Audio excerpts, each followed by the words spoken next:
Ya, baik. Tuhan memberkati dan selamat bergabung buat Ibu Patikawa, Lerik. Dan selamat bergabung juga untuk Ibu Weisi Matau dan Ibu Bapak Anes Malmewan Tansora. Ya, Tuhan memberkati. Baik. Dan kemudian selamat bergabung juga untuk Ibu Yola Luterbah, sukacita, dan Ibu Willy Dewana. Shalom Bapak Willy. Dan Magdalena Purwaningsi, Ibu Pendeta yang luar biasa. Ibu Evi Pati Peluhu, selamat bergabung dan selamat menikmati pengajaran Tuhan di pagi ini, waktu Dover dan waktu malam, waktu Indonesia. Baik Bapak Ibu yang diberkati Tuhan, senang sekali bisa melihat Bapak Ibu join bersama dengan kita di tempat ini. Baik, shalom Ibu Evi, Tuhan memberkati, tetap semangat dan maju terus di dalam Tuhan. Oke, selamat bergabung juga Bapak Harley Van Harling, ya. Tuhan memberkati. Tetap semangat Bapak Harley dan baik Bapak Ibu.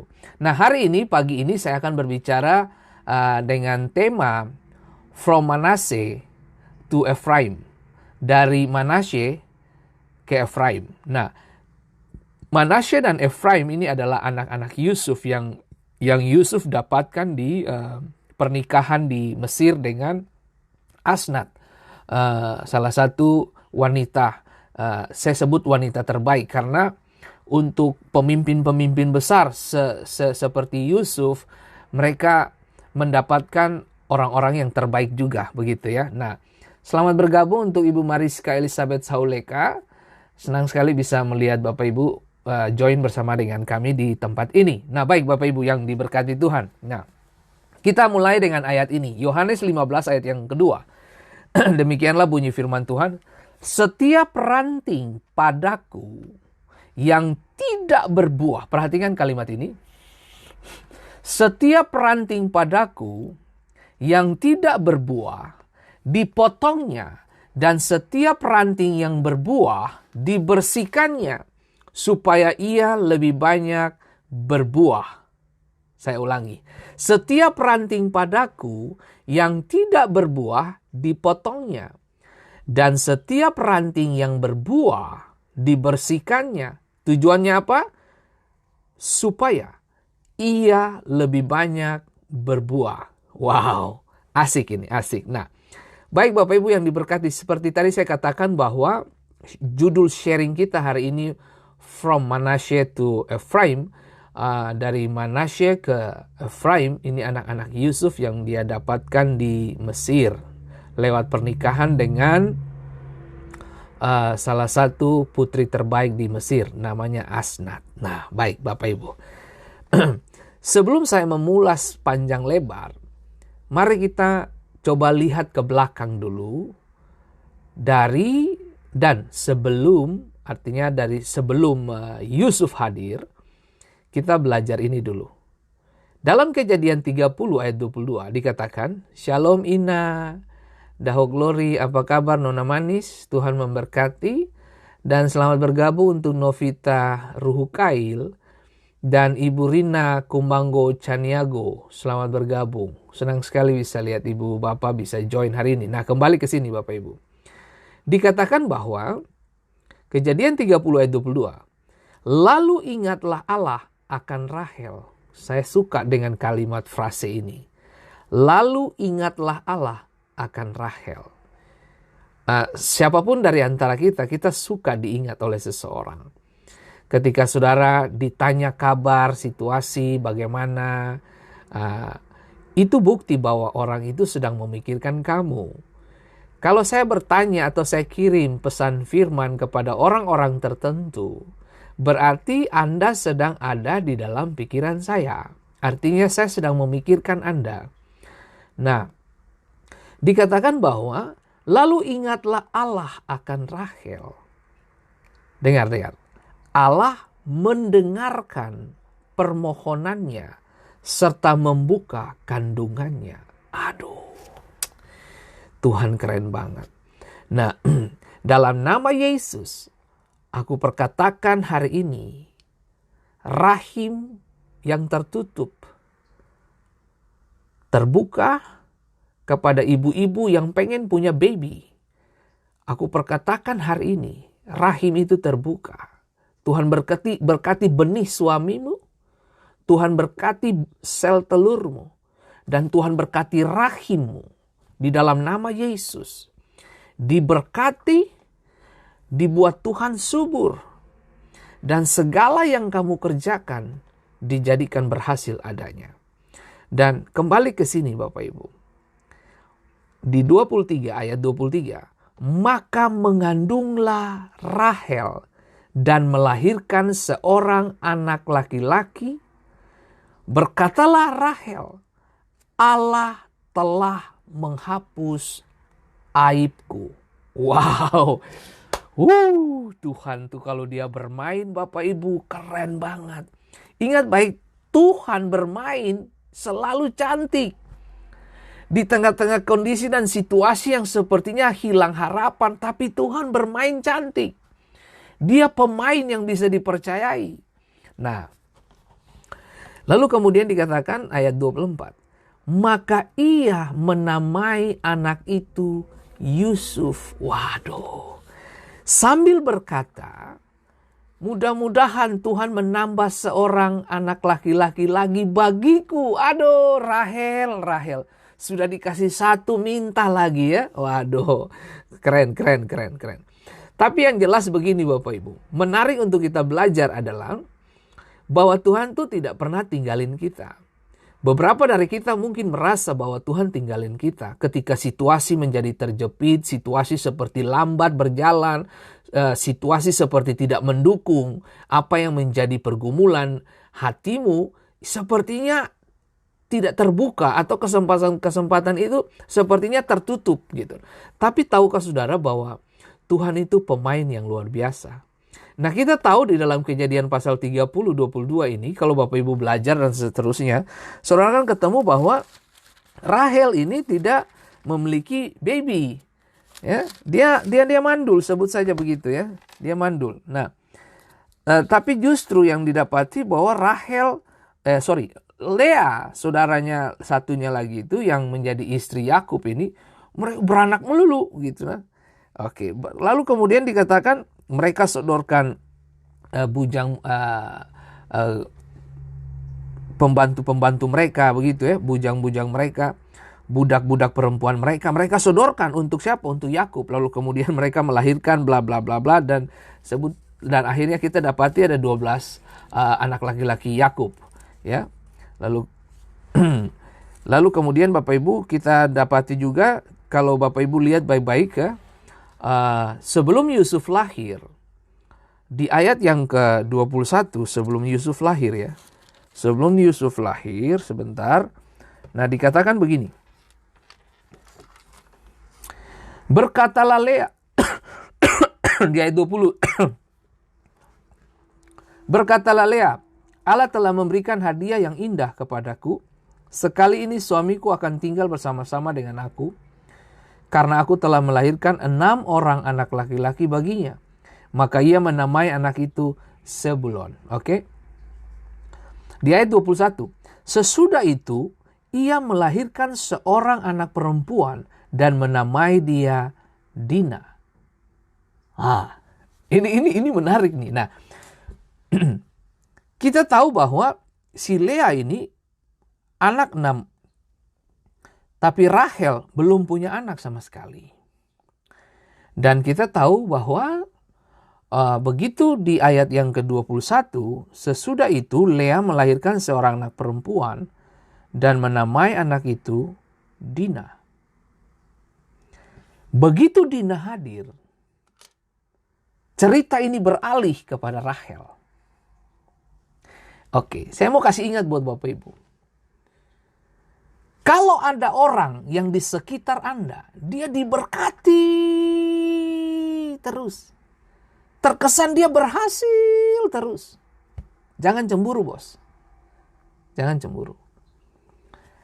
Ada musim akan berlalu. Ada musim di mana akan film ini akan berakhir dan kemudian akan beralih kepada saudara. Nah, Di ayat yang ke-21 itu, Dina lahir.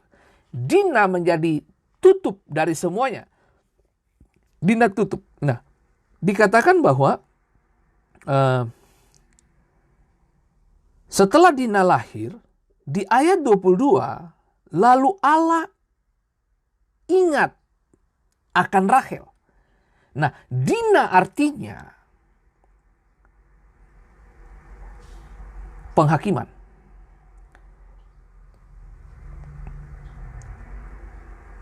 Dina artinya penghakiman.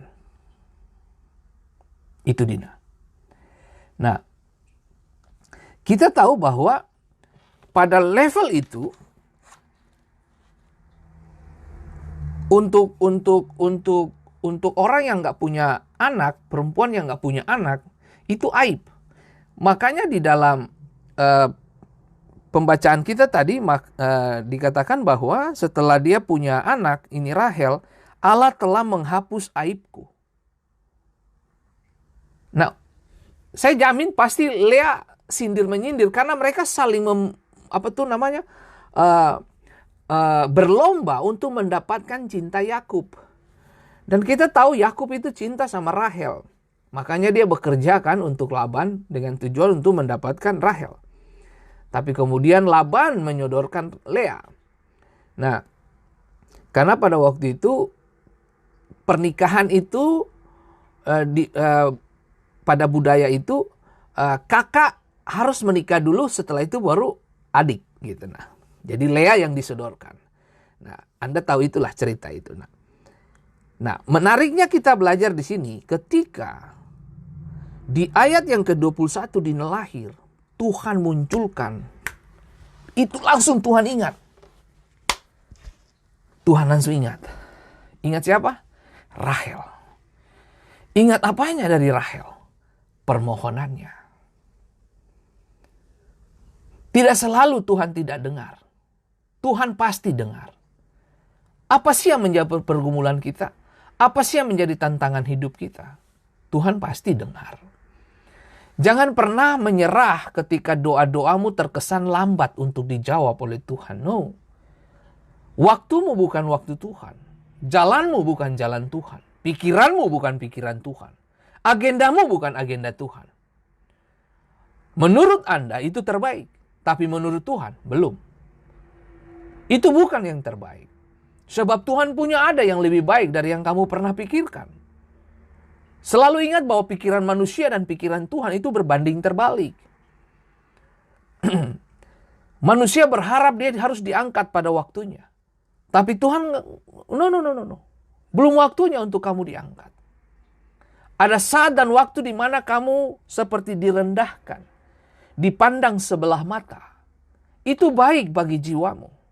Sekali lagi, segala sesuatu yang datang dari pikiran dan agenda manusia yang sifatnya merendahkan Anda atau membuli, mengejek Anda, jangan buru-buru menghakimi bahwa ini orang kok nggak tahu terima kasih ya. No, jangan. Tenang aja. Tenang saja.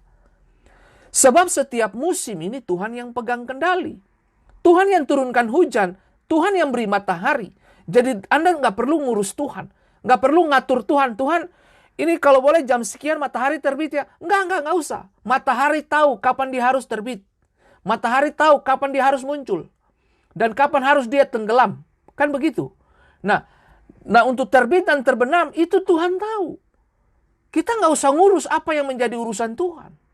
Urusan kita adalah mempercayai apa yang menjadi agenda Dia bagi kita. Nah, pertanyaannya berapa banyak dari kita ngerti? Nah, banyak dari kita percaya Tuhan, tapi tidak banyak dari kita mengerti akan kehendak Allah. Itu sebabnya kita paling banyak sering gagal. Kenapa? Karena kita tidak memahami, makanya paling sering kita terjebak dengan mempersalahkan Tuhan. Kenapa Tuhan? Kenapa? Nah, kita tidak pernah kita tidak belajar untuk melihat gambar besarnya kenapa situasi ini terjadi.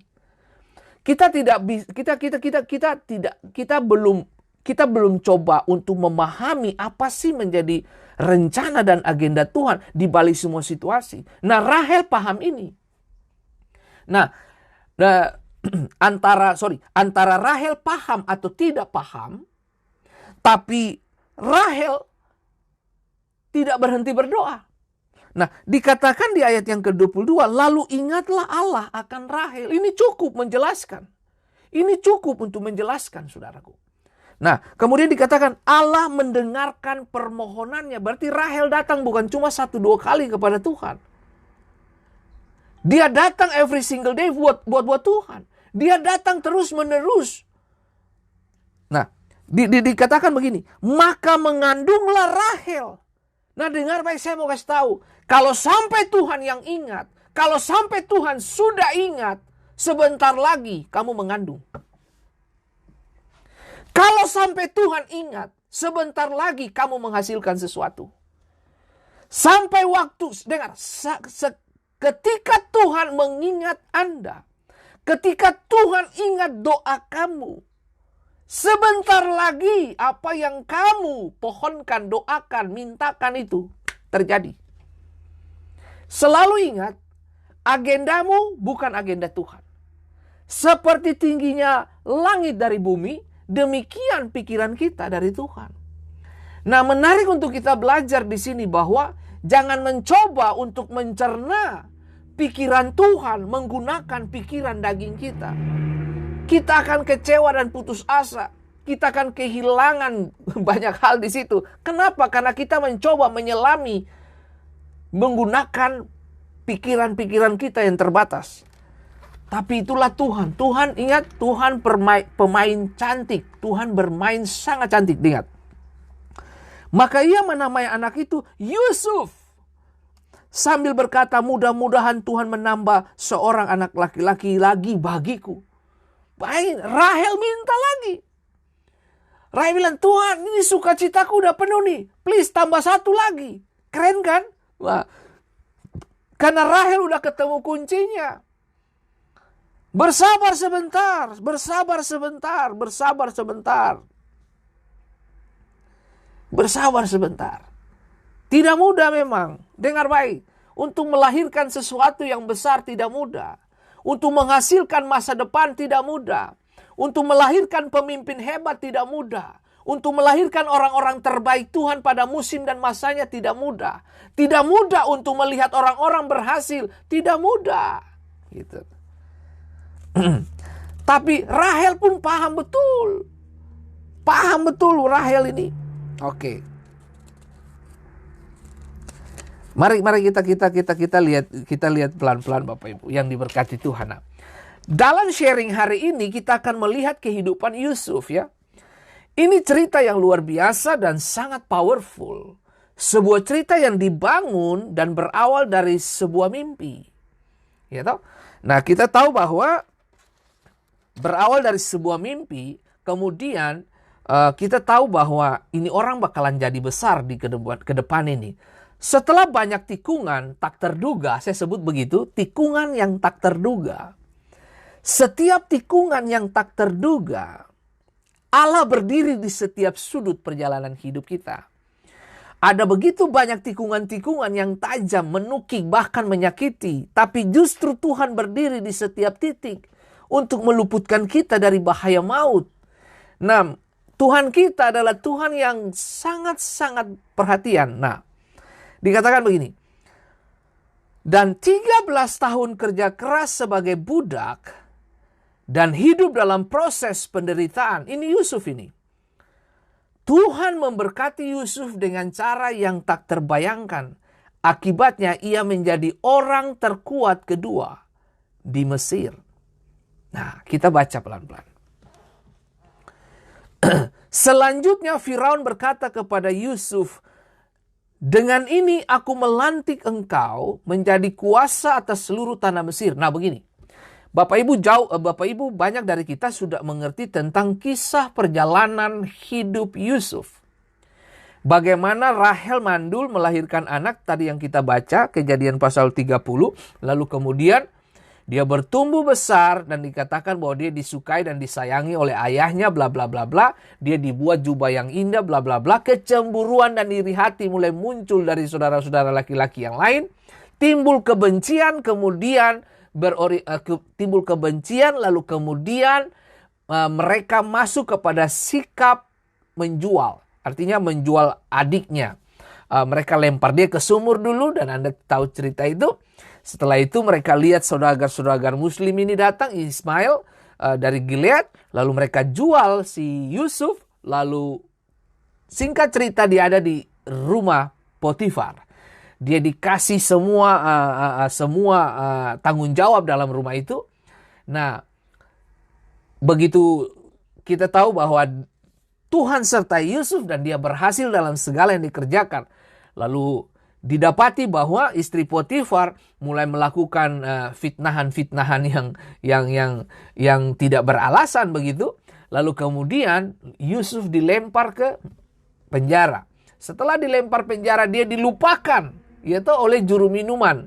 Nah, beberapa tahun kemudian, sekitar 2-3 tahun, baru si juru minuman ini, itu pun karena mimpi Firaun, akhirnya dia bawa ke istana untuk menerjemahkan dan untuk mendistribusikan hikmat dan pengetahuan dan kecerdasan ilahi kepada Firaun dan kerajaannya dalam menafsir mimpi, dan mendudukan dan Firaun memberi Yusuf menjadi orang nomor 2 hebat di Mesir, pengendali ekonomi Mesir dan dunia pada waktu itu. Nah, menariknya adalah dia menjadi orang nomor 2 di situ. Nah, yang membedakan dia dengan Firaun hanya tahta.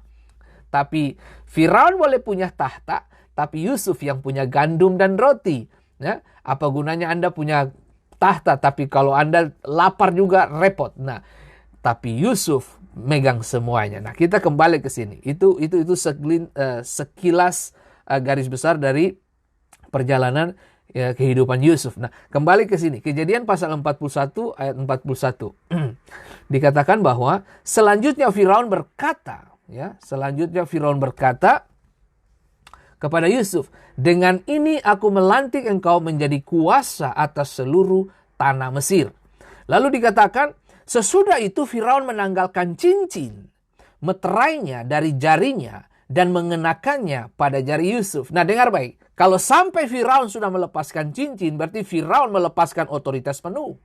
Karena cincin itu ada di jarinya dia. Bukan diambil dari baki atau tempat atau yang sudah disediakan. No, dilepas dari jari. Nah, Anda tahu dilepas dari jari, itu berarti otoritas penuh dipindahkan. Kapasitas terbaik sedang dipindahkan dari Firaun kepada Yusuf. Nah, tidak semua. Nah, kalau Firaun sampai melepaskan cincin ini, itu sama dengan begini. Dia beritahu secara tidak langsung, dia beritahu kepada Yusuf, "Yusuf, Mesir ini ada di dalam tanganmu. Tahta ini aja yang kita beda. Saya punya tahta, tapi saya tidak punya cincin lagi. Cincin itu sudah ada di kamu." Itu jelas Bapak Ibu. Itu udah jelas. Nah, Firaun tetap di tahta. Firaun tetap jadi komando, tapi cincinnya sudah nggak ada. Cincin ada di mana? Di Yusuf. Nah, ini yang saya mau bilang buat Bapak Ibu semua. Ketika anak yang hilang kembali dari Lukas pasal 15 itu didapati bahwa didapati bahwa Allah Bapa, maksudnya dalam pengertian Bapanya memberikan cincin. Cincin. Nah, sesudah itu cincin bukan cuma punya pengertian tentang otoritas, tapi itu apa? Ikatan perjanjian di dalamnya. Ada ikatan. Cincin ini sudah lepas Yusuf. You kendalikan Mesir ini. Ekonomi bangsa ini ditentukan dari kamu. Nah, kembali ke sini. Di ayat 42. Sesudah itu Firaun menanggalkan cincin meterainya. Dengar. Dari jarinya. Itu jelas. Dan mengenakannya pada jari Yusuf. Wah, ini jelas itu Bapak Ibu. Jelas banget. Nah, dipakaikannya lah kepada Yusuf pakaian daripada kain halus. Dan digantungkannya kalung emas pada lehernya. Soalnya budak dapat kepercayaan penuh. Budak dapat hal yang tidak pernah dia pikirkan. Nah, Anda bisa bayangin beberapa jam yang lalu dia baru tidur di atas ubin. Di atas sebut sajalah apa tuh kalau kita bilang tikar, sebut saja begitu. di atas tikar, di atas lantai. Tapi kali ini dia ada di ranjang yang empuk. Nah, bayangin coba, Tuhan bikin segala sesuatu tuh indah pada musim dan waktunya. Sekali lagi saudaraku yang diberkati Tuhan, saya mengingatkan setiap kita di tempat ini. Tadi saya baca tentang Yohanes 15 ayat 2. Setiap ranting padaku yang tidak berbuah dipotongnya. Nah, saudara tahu proses yang dialami Yusuf, itu banyak terjadi pemotongan-pemotongan dari Tuhan kepada Yusuf. Bagaimana dia dilupakan, itu bagian dari pemotongan. Nah, setiap ranting yang berbuah, dibersihkannya supaya ia lebih banyak berbuah lagi. Ini ayat paling cocok dan pas dengan Yusuf punya kehidupan. Nah, yang terjadi apa Bapak Ibu? Di ayat yang ke-43, 43 dikatakan, lalu Firaun menyuruh menaikkan Yusuf dalam keretanya yang kedua. Dan berserulah orang di hadapan Yusuf, hormat, respect. Gitu. Ya. Demikianlah Yusuf dilantik oleh Firaun menjadi kuasa atas seluruh tanah Mesir. Nah, perhatikan kata frase itu. Kuasa atas seluruh tanah Mesir. Nah, di 44. Berkatalah Firaun kepada Yusuf, akulah Firaun, tetapi dengan tidak setahumu, seorang pun tidak boleh bergerak di seluruh tanah Mesir. No, saya ulangi. Berkatalah Firaun kepada Yusuf, akulah Firaun, tetapi dengan tidak setahumu, seorang pun tidak boleh bergerak di seluruh tanah Mesir. Nah, dan setelah itu, Tuhan memberkati Yusuf dengan begitu luar biasa. Dari mana bentuk pemberkatannya Yusuf? Dengar. Dari budak yang gak pernah bermimpi tentang perempuan mungkin, justru itu yang dipikirkan oleh Firaun dan kerajaannya. Coba lihat. Kejadian 41 ayat 50. Nah, Kejadian 51 ayat 50. Demikian. Sebelum datang tahun kelaparan itu, lahirlah bagi Yusuf 2 orang anak laki-laki yang dilahirkan oleh Asnat, anak Potifar, Imam On. Yusuf memberi nama Manasye kepada anak sulungnya itu, sebab katanya Allah telah membuat aku lupa sama sekali kepada kesukaranku dan kepada rumah bapakku. Jadi benar-benar berkat ini melupakan untuk semua hal yang tersulit dalam hidupnya. Nah, sekali lagi saya mau katakan, jangan keluar dari proses. Tunggu sebentar lagi. Tunggu sebentar lagi. Lalu dikatakan dia menamakan anak yang kedua lagi. Jadi anaknya 2 nih. 2. Namanya Efraim, yang memiliki makna menjadi berbuah melalui penderitaan. Waduh, Efraim artinya berbuah melampaui penderitaan. Melalui penderitaan, berbuah melalui penderitaan. Nah, terjemahan lain dikatakan ini berbuah ganda, berlipat-lipat kali ganda. Nah, Kejadian 41 ayat 52, kata penderitaan diterjemahkan itu apa? Menderita sangat. Jadi sangat dimengerti bahwa apa yang dialami Yusuf itu tidak mudah, Bapak Ibu. Itu pahit semua, jadi itu pahit, benar-benar pahit, saudaraku. Pahitnya di mana? Saudaranya jual dia, itu aja udah pahit, Bapak Ibu. Sebelum dari dijual pun di rumah udah dibuli-buli. Udah dibully di mana-mana, udah diejek, udah dibenci, udah disakitin hati, segala tetep bengek. Makanya dia pergi dengan rasa sakit. Tapi anaknya itu dikasih nama Efraim, yang memiliki makna berbuah melalui penderitaan. Wow. Saya hanya mengingatkan semua kita di tempat ini. Saya tidak tahu penderitaan apa yang sedang kamu alami. Tapi tahukah saudara, bahwa penderitaan, tekanan, proses yang datang dalam hidupmu untuk mengeluarkan buah yang terbaik. Sering saya katakan ada pohon-pohon tertentu dalam perjalanan kehidupan kita. Harus dilempari, dilukai. Kemudian dia mengeluarkan buah. Kadang-kadang penderitaan, tekanan hidup datang itu sebagai rangsangan untuk kamu keluarkan potensi terbaik. Sering saya katakan juga orang hebat tidak dilahirkan dari kemudahan. Tapi orang hebat, orang kuat, orang yang berpotensi, lahir karena tekanan hidup. Tekanan itu penting. Problem itu penting. Nah, tidak punya anak pun itu penting. Rahel tidak punya baby. Tapi dalam permohonan yang tidak putus-putus, Tuhan mengingat dia. Tuhan mengingat lalu kemudian apa? Membuka rahimnya. Nah, ada banyak dalam situasi hidup ini yang kita nggak ngerti sebagai manusia.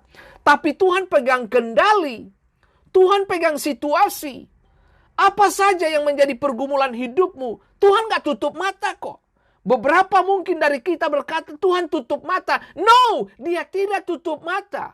Dia mengawasimu. Dia berkata bahwa aku penjaga Israel yang tidak pernah terlelap dan tertidur. Aku akan mengawasi jalannya hidupmu. Apa sih yang menjadi kekhawatiran Anda, kecemasan Anda? Aku Tuhan yang berdiri di setiap sudut perjalanan. Seperti dikatakan, Yusuf disertai Tuhan. Saudara tahu apa makna disertai Tuhan? Tapi seperti yang tadi saya katakan, di setiap tikungan kehidupan Yusuf, Allah bergerak dengan cara-cara yang tidak biasa. Itulah yang saya sangat mengerti dan pahami betul. Apa sih yang menjadi pergumulan Bapak Ibu? Dengar baik, semua kita punya masalah. Saya punya masalah. Istri saya punya masalah. Jemaat punya masalah. Keluarga-keluarga Kristen punya masalah. Saudara-saudaramu punya masalah. Orang tuamu punya masalah. Pertanyaan saya, kalau kamu berjalan di atas janji dan mimpi besar Tuhan, Allah berdiri di setiap tikungan. Seperti Tuhan menyertai Yusuf, Tuhan yang sama menyertai Anda dan saya. Mengapa kita harus khawatir? Ya tak? Pandemik ini bakalan segera berlalu. Situasi sulit bakalan segera berlalu.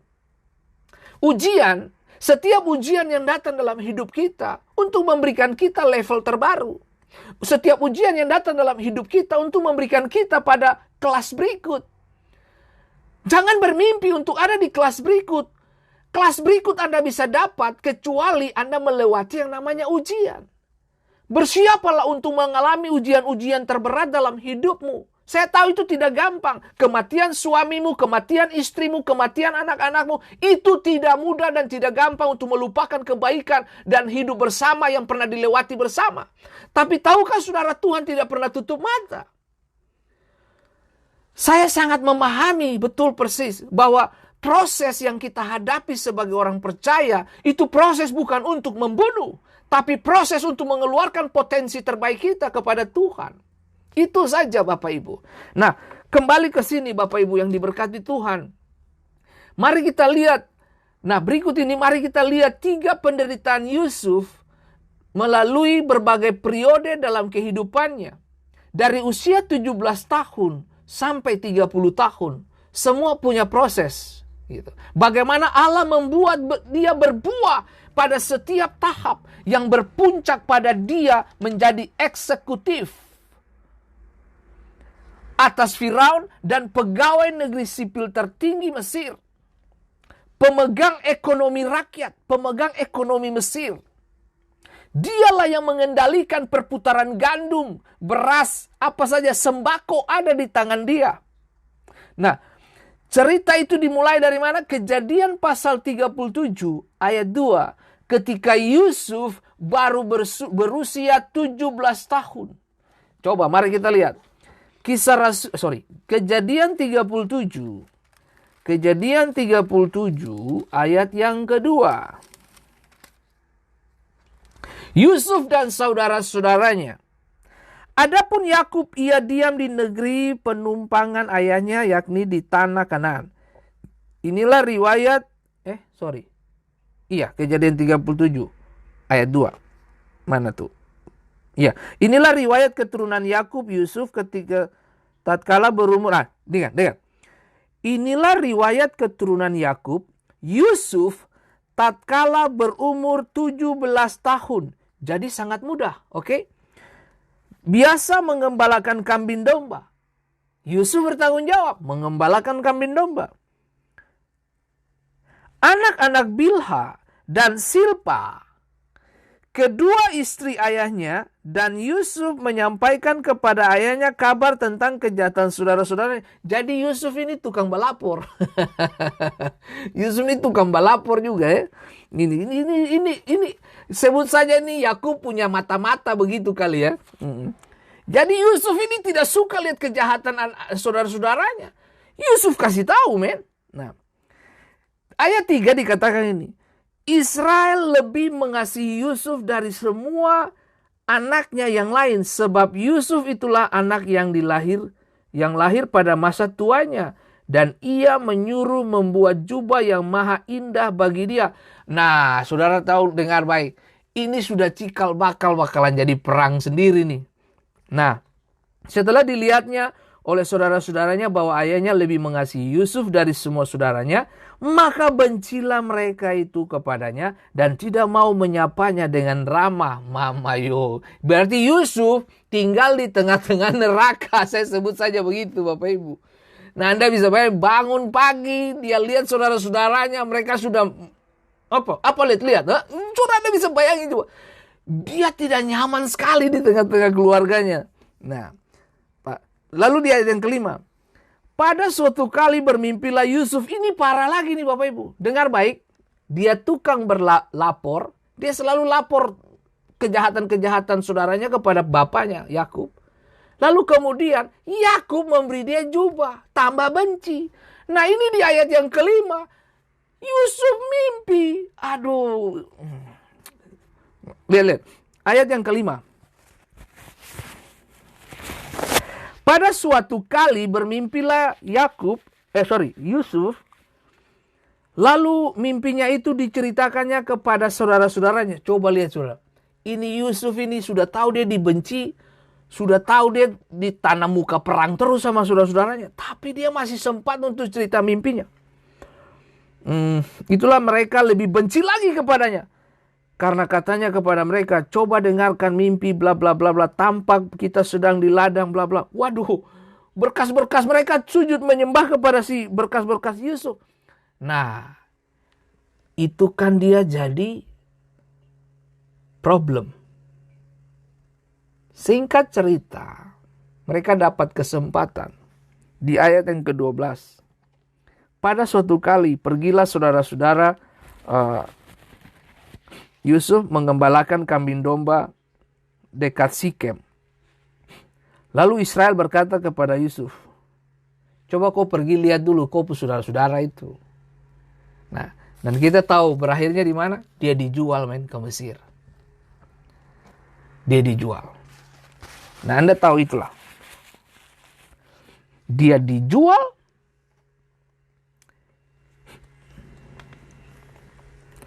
Kemudian saudagar-saudagar Ismail itu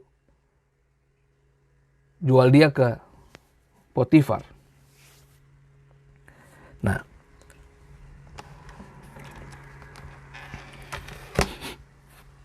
lihat ini Bapak Ibu. Poin pertama yang ingin saya bagikan.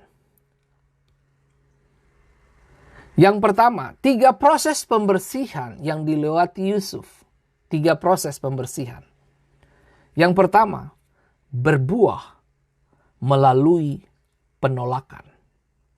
Itu gak gampang. Berbuah melewati penolakan. Itu poin pertama. Berbuah melewati penolakan. Apa proses yang kita hadapi sekarang? Bagaimana Anda bereaksi untuk proses yang kamu hadapi? Percayakah kita dengan apa yang terjadi atas Yusuf itu juga bisa terjadi atas kita? Tetapi dalam bentuk dan cara yang bisa berbeda. Mari kita lihat proses pertama ini. Yang pertama tadi saya katakan, berbuah melalui penolakan. Waduh. Ini mahal Bapak Ibu. Mahal. Tidak gampang. Tidak mudah. Sangat mudah mengatakan bahwa aku mengasihi engkau. Tapi tidak mudah juga ketika tekanan ditolak, bahasa yang sama masih ada pada mulutmu. Aku mengasihi engkau. Itu. Kejadian 37. Kalau kita belajar terus dari situ, saudara-saudara Yusuf membalas dendam pada dia karena kecemburuan mereka. Cemburu itu penyakit paling berbahaya, Bapak Ibu. Itu cemburu.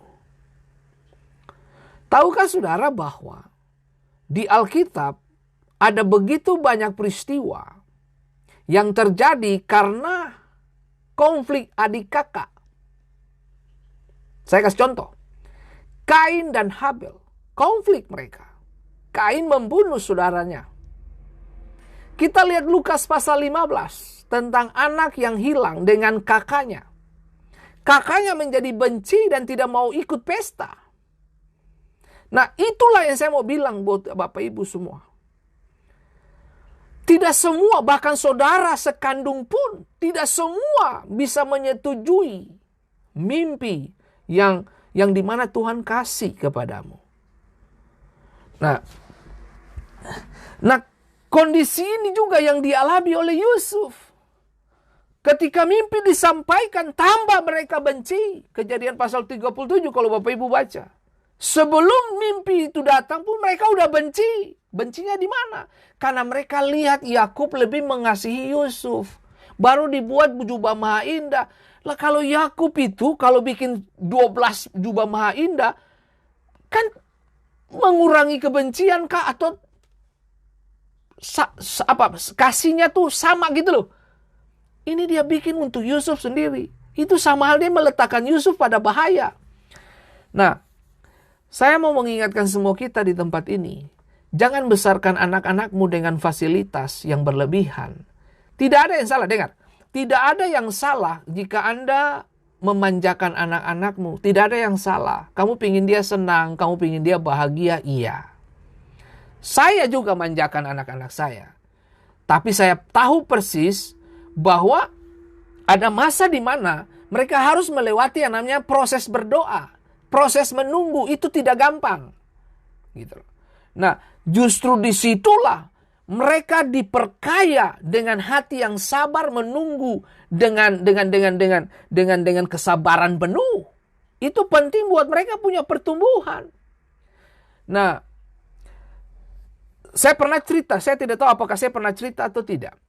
Tapi saya pernah punya konsep setelah sebelum saya menikah. Saya punya pikiran saya begini. Tuhan, kalau saya sudah menikah, saya punya baby, saya punya anak, saya tidak akan bikin dia susah. Susah dalam pengertian ini, apa saja yang dia minta, saya akan usahakan kasih ke dia. Nah, tahukah saudara bahwa prinsip seperti itu merusak anak? Nah, dan saya bikin itu dalam pengertian begini. Anak-anak saya minta apa saja di usia-usia pertumbuhan mereka waktu masih kecil, saya mainan apa saja saya beli. Gitu. Saya kemana aja saya beli. Gitu. Tujuannya apa? Saya pengen mereka senang. Karena saya punya masa lalu. Masa lalu saya apa, saudaraku? Saya dapat fasilitas kurang. Gitu. Bagaimana saya lihat teman-teman seusia saya waktu kecil itu, mereka bermain sana sini, mereka punya fasilitas. Itu yang membuat saya tumbuh dengan saya menikah, saya punya anak, saya tidak akan bikin mereka seperti yang saya alami. Itu. Nah, tapi ternyata itu keliru. Nah, saya bersyukur sama Tuhan. Nah, tipe orang seperti Fendi Simatau ini harus kawin dengan perempuan yang tepat. Nah, Anda bisa bayangin kalau saya menikah dengan perempuan yang salah, itu buyar itu. Anak-anak saya tidak akan dapatkan mereka sampai hari ini. Itu mereka pasti kacau itu. Nah, Tuhan itu baik, Tuhan tempatkan saya, kirim saya dengan perempuan yang terbaik. Menurut ukuran dan gambarnya Tuhan, dia kirim untuk Fendi Simatau, laki-laki tipe kayak saya ini, dia perlu perempuan yang kayak istri saya ini.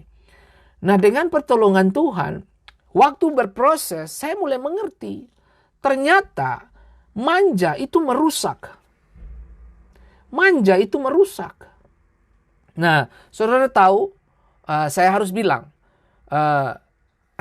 saya tipe orang yang suka romantis. Saya tipe orang yang suka lihat orang senang. Kalau dalam pengertian gini, apa saja saya bikin yang penting orang itu senang.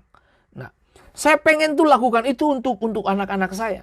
Saya mulai mengerti bahwa tidak semua yang datang dari ide kita itu disetujui oleh Tuhan. Kadang-kadang proses datang berupa beratnya hidup untuk anak-anak kita supaya mereka belajar bertahan, belajar tough, belajar hidup untuk sabar, belajar hidup untuk terus mengandalkan Tuhan. Itu jelas banget. Nah, dikatakan di dalam Kejadian pasal 37 tentang Yusuf ini sangat-sangat jelas sekali. Yakub kasih jubah. Ya, itu sama halnya membuka perang terbuka untuk keluarga, untuk saudara bersaudara. Itu perang terbuka, Bapak Ibu. Itu namanya perang terbuka. Nah, saya mulai memahami, Bapak Ibu. Oh, saya nggak boleh begini sama dua anak saya nih. Mereka bisa repot di kemudian hari. Mereka bisa hidup kacau mereka bisa kacau. Nah, tapi saya mulai berubah mendidik mereka. Kalau mereka minta apa-apa, no. Kata itu yang selalu muncul dulu, no. Gitu. Nah, kenapa sih Papa suka bilang no? No. Berdoa dulu. Ayo kita berdoa dulu. Tunggu waktu Tuhan yang terbaik. Nah, ingat baik waktu kamu bilang no, kamu harus sepakat dengan istrimu. Jangan kamu bilang no di depan mereka, istrimu bilang ya. Atau sebaliknya, istri bilang no, kamu jawab ya. Konflik. Nah, saya belajar banyak di dalam pernikahan ini untuk membesarkan kedua anak laki-laki dan perempuan saya. Dan sampai hari ini, saya menikmati mereka. Kenapa? Mulai dari mana saya berubah? Mulai dari saya dulu yang berubah. Dengar baik. Jangan kau berharap istrimu berubah kalau kau sendiri saya belum berubah. Jangan berharap juga suamimu berubah kalau kau belum berubah. Nah, masing-masing kita ambil perannya. Peran perubahan. Peran merubah diri. Peran untuk membuat orang lain lebih penting. Artinya istri kita atau suami kita lebih penting. Itu harus dilakukan. Ya. Seperti beberapa kali saya katakan, cintailah istrimu dari sisi yang dia sukai. Itu. Jangan cintai istrimu dari sisi yang kita sukai sebagai suami. No, tidak nyambung. Cintailah suamimu dari sisi yang suamimu suka. Itu. Gitu. Oh, istri saya ada di sini. Saya kira dia bisa setuju dengan saya itu ya. Istri saya tuh dia senang sekali kalau lihat saya. Aduh, dia senang sekali. Gitu. Menolak lagi. Di dalam Kejadian 37 ayat 12 sampai 31.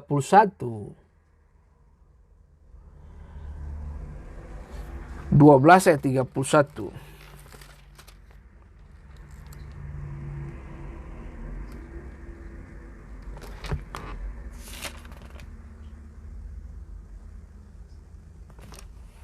Nah, mereka mulai melakukan pengkhianatan.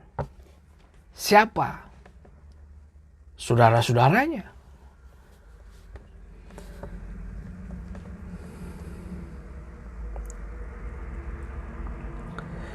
Seperti tadi saya katakan bahwa Yakub mengasihi Yusuf dan memberikan jubah.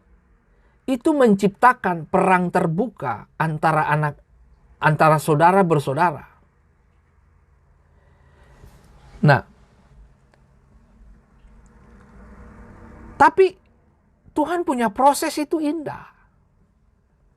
Saudara lihat, di rumah Yakub, Yusuf disayangi.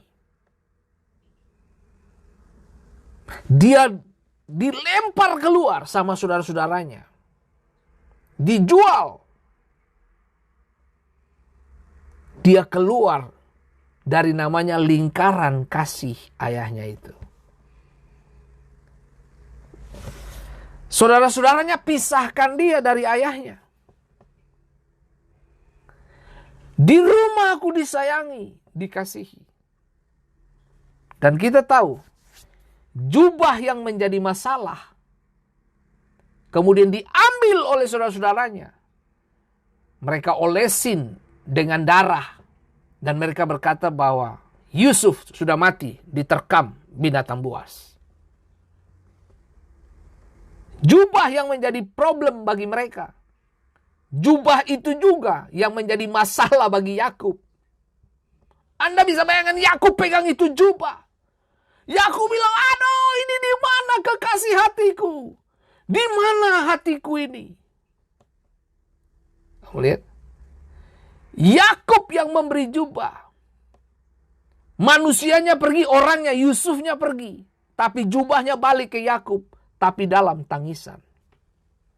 Jubah kasih balik dengan jubah tangisan dan kesedihan.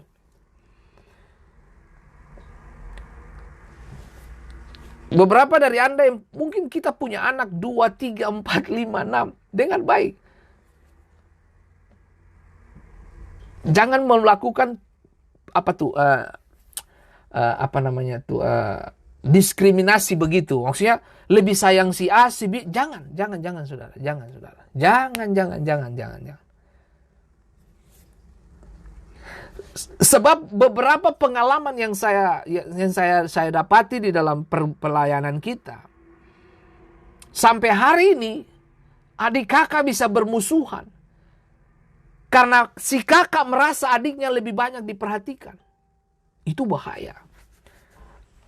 Ingat baik, sebagai orang tua jangan ciptakan perang terbuka buat anak-anak kita. Hati-hati kita. Nah lihat.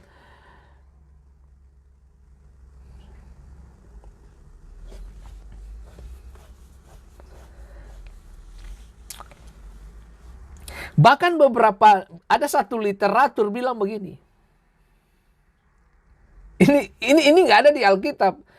Berdasarkan Kejadian pasal 37 ayat 2, karena didapati bahwa si Yusuf selalu kasih tahu tentang kejahatan saudara-saudaranya toh. Jadi ada literatur sampai bilang begini. Yakub memberikan jubah kepada Yusuf sebagai bentuk sogok gitu, kayak sogok gitu bahwa papa sudah kasih kamu jubah ini, kamu mata-matai saudara-saudaramu. Itu sampai pada level itu gitu. Jadi dia dikirim sebagai mata-mata. Itu oke. Lalu kita dapati Yusuf kan selalu memberikan laporan Bapak Ibu. Ini spionase Yakub ini.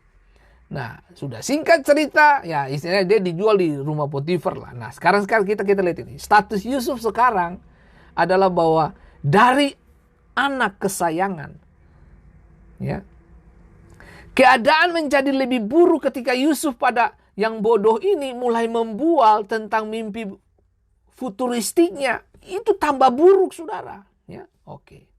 Iri kebencian mendidih di hati saudara-saudaranya sekarang lebih mencapai titik didih.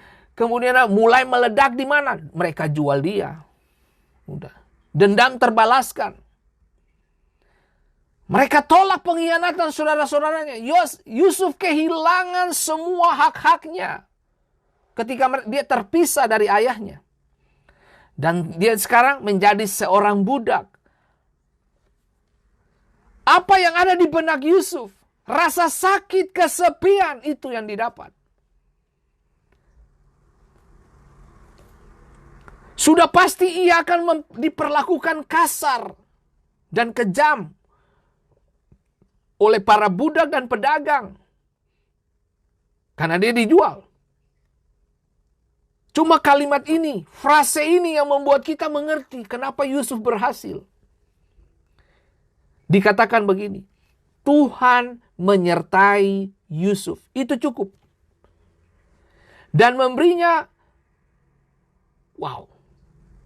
karena dia disertai, Potifar memberikan kepercayaan begitu sangat-sangat luar biasa. Sangat luar biasa, saudaraku. Kejadian 39 dikatakan, tetapi Tuhan menyertai Yusuf sehingga ia menjadi seorang yang selalu berhasil dalam pekerjaannya. Maka tinggallah ia di rumah tuannya orang Mesir itu. Setelah dilihat oleh tuannya bahwa Yusuf disertai Tuhan dan bahwa Tuhan membuat berhasil segala sesuatu yang dikerjakannya, maka Yusuf mendapat kasih tuannya dan ia boleh melayani dia. Kepada Yusuf diberikan kuasa atas rumahnya, segala miliknya diserahkannya pada kekuasaan Yusuf. Sejak ia memberikan kuasa dalam rumahnya dan atas segala miliknya kepada Yusuf, Tuhan menyertai rumah orang Mesir itu karena Yusuf. Sehingga berkat Tuhan atas segala miliknya, baik yang di rumah maupun yang di ladang. Berarti Yusuf kerja gila, keren banget. Nah, sebab miliknya diserahkannya pada kekuasaan Yusuf. Dan dengan bantuan Yusuf, ia tidak usah lagi mengatur apapun selain dari makanannya sendiri. Mama yo. Adapun Yusuf itu manis sikapnya dan elok parasnya. Itu yang poin. Disertai Tuhan, elok sikapnya, manis sikapnya, dan elok parasnya. Itu udah lengkap. Sempurna banget. Makanya istri Potifar tergila-gila. Nah, di tengah-tengah promosimu, dengar baik, ada banyak istri-istri Potifar akan menebar apa tuh? Keharuman palsu. Hati-hati bapak-bapak. Ketika kamu diberkati, ketika kamu dapat promosi, ketika kamu punya kekayaan makin bertambah, banyak juga bos nona-nona Potifar di sekitar kita bisa ganggu kita. Nah, dikatakan selang beberapa waktu istri tuannya memandang Yusuf dengan birahi, lalu katanya, marilah tidur dengan aku. Coba saudara lihat ini. Dia pindah dari rumah kesayangan ayahnya. Dia pindah dari rumah kesayangan ayahnya. Dia pindah ke rumah mana? Rumah Potifar. Rumah apa? Rumah rayuan. Nah ini yang saya mau mengingatkan semua kita. Mari kita serius menanggapi semua situasi ini dengan hati Tuhan, Bapak Ibu. Tuhan punya agenda besar bagi masing-masing kita.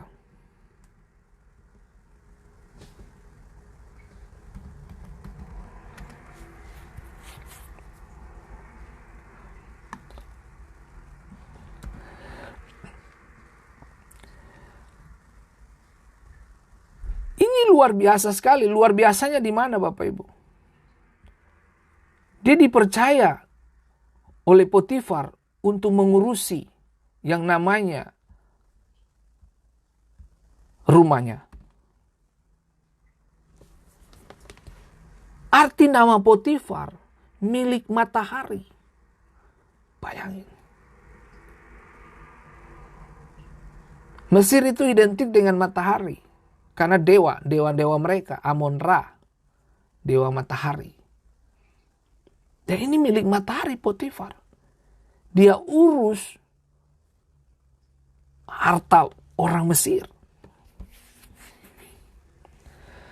Tuhan keren banget. Status Yusuf telah berubah dari anak kesayangan menjadi budak favorit. Potifar menempatkan Yusuf bertugas seisi rumahnya dan segala yang dimiliki.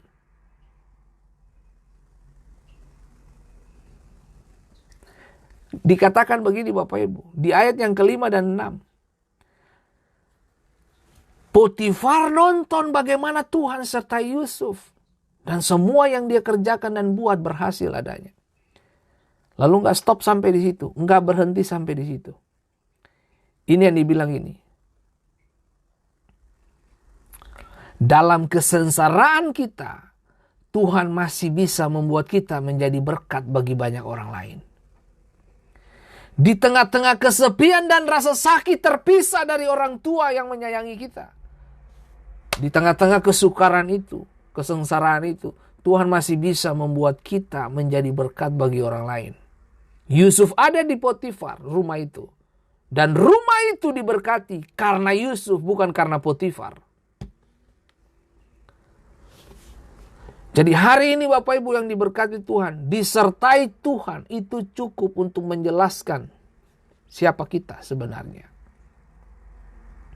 Status Yusuf telah berubah. Berubah ke arah yang lebih jauh.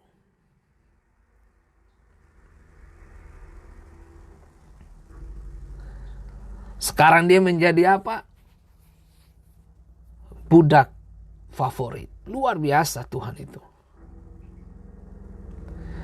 Allah telah membuatnya berbuah melalui penolakan.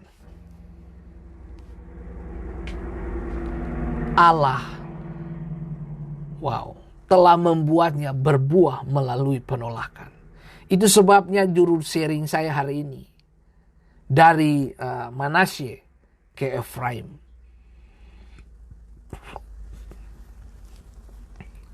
Beberapa dari kita mungkin melalui masa-masa penolakan. Bahkan beberapa dari Anda mungkin yang tidak pernah mengalami yang namanya kasih papa atau kasih mama. Karena mama dan papa mungkin retreat, lupa pulang di rumah, urus anak-anak, lupa. Dalam suatu hubungan di tempat kerja Anda, rasa sakit telah menjadi tak tertahankan. Mungkin di tempat pekerjaan kamu disakiti, kamu dibully, diejek, apalah. Kamu ditolak mungkin. Dengar baik, saya kasih tahu, itu baik buat jiwamu. Dengar. Rotan yang datang pada waktunya membuat sang anak kembali kepada jalannya. Proses yang tepat dan disiplin yang tepat pada waktunya yang datang dari Tuhan membawa kamu kepada jalan kebenaran. Menarik untuk kita belajar. Tidak mudah Bapak Ibu, tidak mudah. Tapi kalau kamu percaya Tuhan, kamu tahu kemana kamu akan berakhir. Miliki Yesus, hidupi Yesus dari waktu ke waktu.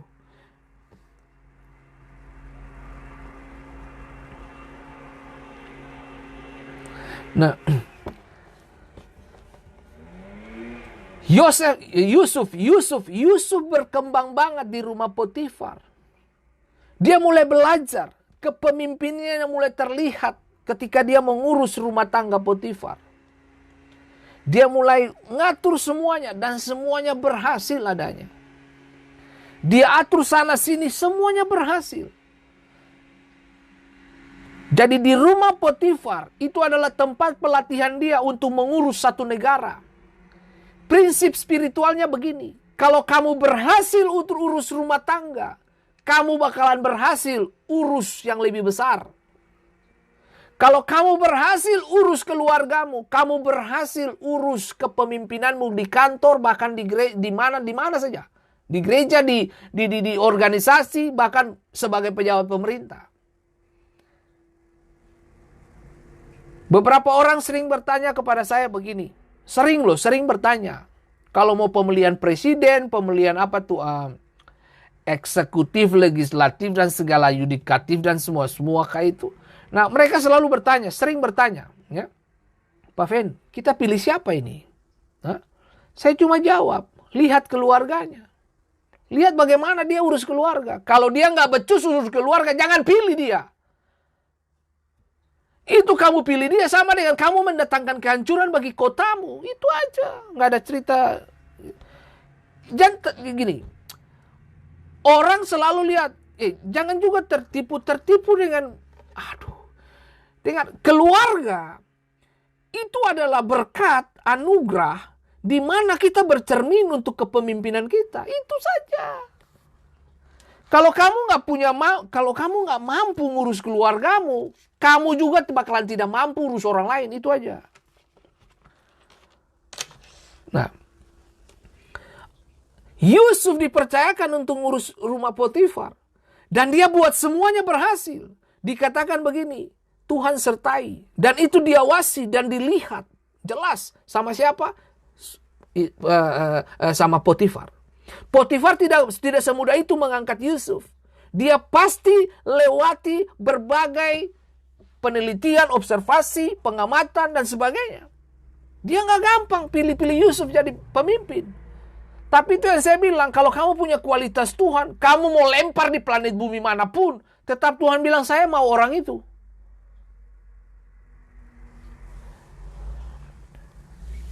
Kalau Tuhan sudah jatuhkan pilihan, siapa sih yang bisa bantai itu? Kalau ada orang yang dipilih, bukan kamu yang dipilih, nggak apa-apa. Itu memang waktu dia. Tenang aja. Sama seperti Rahel tuh. Rahel tunggu. Begitu Lea melahirkan anak terakhir, Dina itu langsung namanya, makanya nama Dina itu apa? Penghakiman.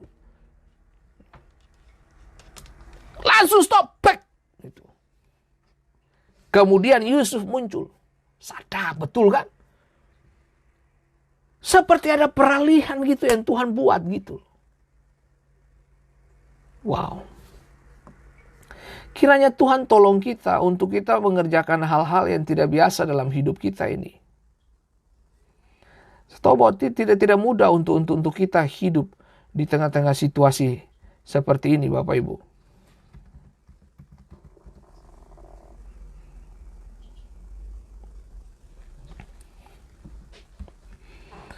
Tuhan bermain begitu cantik.